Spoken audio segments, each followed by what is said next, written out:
have people that after a half hour of learning, they're already tired. They're spacing out. Some people after 5 minutes, some people after an hour, but eventually you get tired. But you look at tzaddikim, at gedolim, at the Vilna Gaon, at the Chacham Ovadia Yosef, Reb Chaim Kanievsky. You look at these people; they're able to sit for 7, 8, 9, 10, 11, 12 hours straight without moving and sitting and learning Torah. How is it that one person is able to sit and learn so much straight without any issues? Another person gets antsy, they space out, they get tired, whatever it is. And the difference is that if, let's say, you have a hobby that you enjoy. If you enjoy this hobby very much, you could do this for hours on end without having any like oh my gosh, I'm spaced out. If you have something that you enjoy, you're able to connect to it. You're able to do it for hours on end. The tzaddikim, the gedolim, they're able to connect to it. They're able to sit and they learn and they don't stop because they enjoy it. It's something that's pleasurable for them. So how do we get to that level? Explains Reb Shimshon Pincus. This is number 4. That Torah is like it's like a candy that has a bitter coating on top and a very sweet coating inside. Meaning that Torah, explains Reb Shimshon Pincus, is bitter in the beginning and sweet in the end. And he brings us from a pasuk in Mishlei, chapter 27, verse 7. The pasuk says, "V'nefesh re'eva kol mar masik." So a hungry soul, anything bitter is sweet.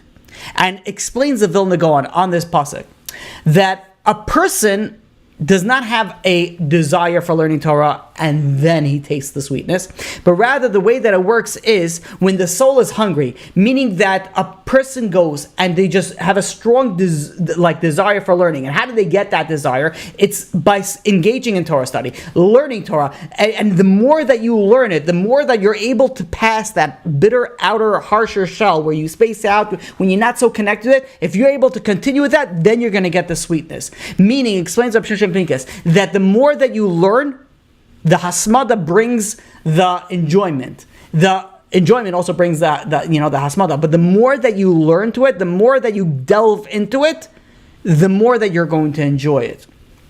But says the Chazon Ish, this is not as if somebody's learning for an hour and then stops for an hour, learning for an hour and then takes a break. There's learning. It's like someone explains the Chazon Ish, if someone plants seeds and then washes them away with a heavy water stream. It's you're not gaining anything. You want to know how you get into the depths of enjoyment and love of learning Torah. It's like someone is searching for gold. If someone's searching for gold or whatever it is, expensive metals, they're not usually in the surface of the earth. You have to dig in deep. You're looking for oil. You have to dig in deep for the valuable stuff. So if someone is searching for valuable minerals, for valuable metals, and they're looking and they dig 5 feet here, 10 feet here, 15 feet here, they're not going to get to the gold. They're not going to get to the valuables. How do you got to dig in deep. You got to go in the same spot, keep on going lower, more and more and more and more. That's when you're going to find something. Explains Reb Shimshon Pincus, you want to enjoy learning.